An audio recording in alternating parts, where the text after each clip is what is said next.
नरेंद्र मोदी आज तिसऱ्यांदा घेणार पंतप्रधान पदाची शपथ। शपथविधीसाठी दिल्लीमध्ये कडेकोट सुरक्षा, देश विदेशातनं खास पाहुण्यांना आमंत्रण।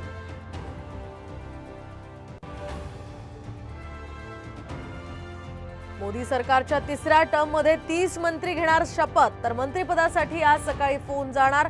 सूत्रांची माहिती, महाराष्ट्रातनं उदयनराजे, रक्षा खडसे, श्रीरंग बारणेंची लॉटरी लागण्याची ही शक्यता।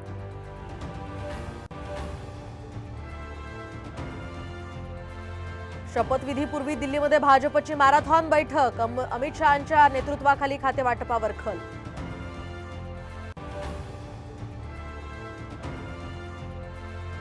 उद्धव ठाकरेंना मराठी माणसानं नाकारलं तर मुस्लिम बांधवांची साथ, सहानुभूती असती तर कोकण आणि ठाण्यामध्ये पराभव झाला नसता, देवेंद्र फडणवीसांचं ठाकरेंवर टीकास्त्र।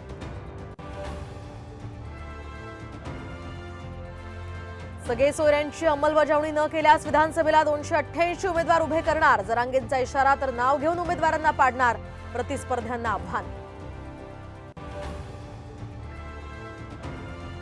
आणि मुंबईत पहाटेपासूनच पावसाची हजेरी, मुंबई, ठाणे आणि रायगड परिसरामध्ये मोठ्या प्रमाणात सरी बरसण्याचा अंदाज।